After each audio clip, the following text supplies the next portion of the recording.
La clue de Barle. Magnifique exemple de strate géologique là. Des fonds marins qui se sont redressés parce qu'en fait toute cette partie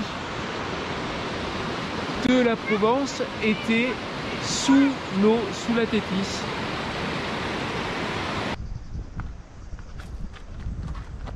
Vélodrome. On va essayer de marier trail et vélo sur piste.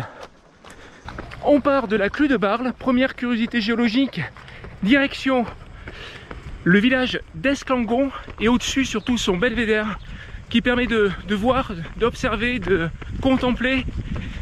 Là, une deuxième curiosité géologique, à savoir le Vélodrome.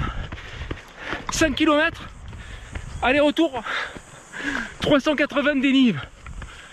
Ça change de l'Ultra du Queyras, hein. Toujours avec mes Hierro V5 de New Balance.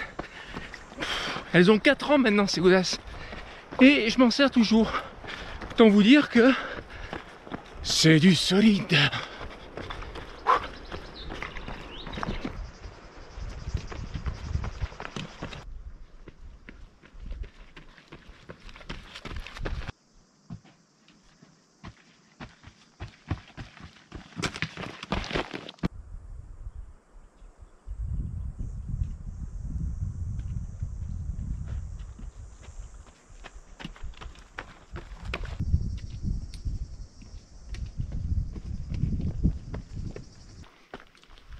Alors ceux qui avaient du Blayeul, vous pouvez le combiner avec d'autres sorties. Dans le secteur, c'est pas ça qui manque.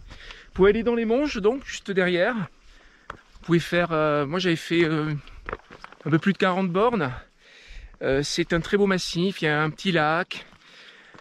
Il faut prendre de l'eau par contre, parce qu'il n'y a pas beaucoup de points d'eau dans les Monges. Vous pouvez aussi combiner les deux sommets emblématiques de Digne, qui sont le Cousson et l'autre c'est la Bigue. Faire une très belle sortie, ça aussi. Et puis, vous êtes quand même dans le géoparc de Provence. C'est un endroit extraordinaire pour ce qui est de la géologie, vraiment avec plein de sites remarquables. En bas, là, vous avez la clue de Barle. Vous avez aussi le Vélodrome, là où je vais aujourd'hui. Voilà, je ne pouvais pas m'empêcher de faire une petite sortie cool, hein. On a 5 jours des 164 de l'Ultra du Queyras.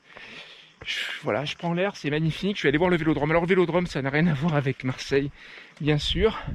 C'est une formation géologique, des plis géologiques qui ont une forme incurvée. Ça fait une grande combe.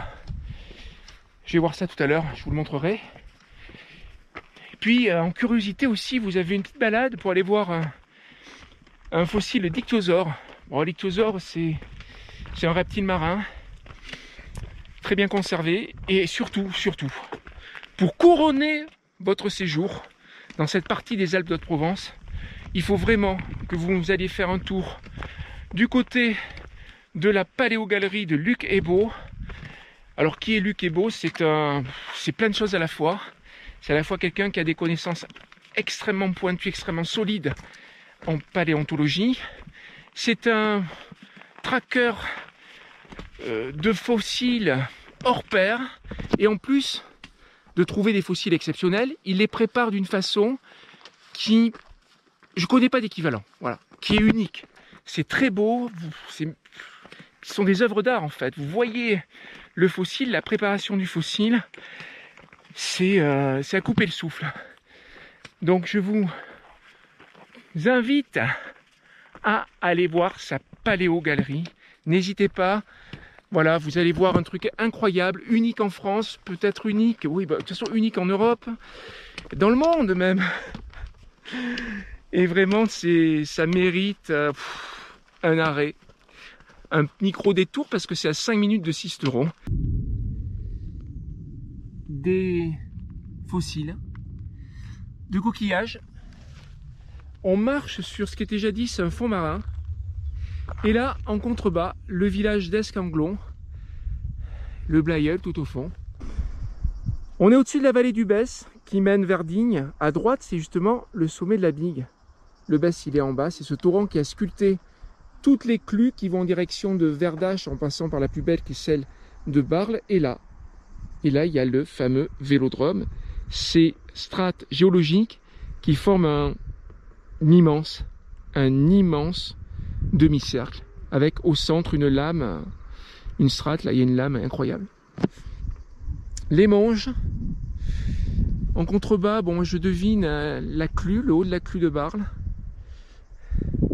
Le Blayeul.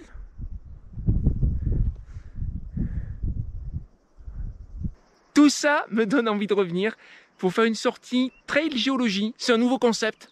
Bon, comme je suis juste en géologie, si j'arrive à débaucher Luc et Beau, ça serait vraiment cool.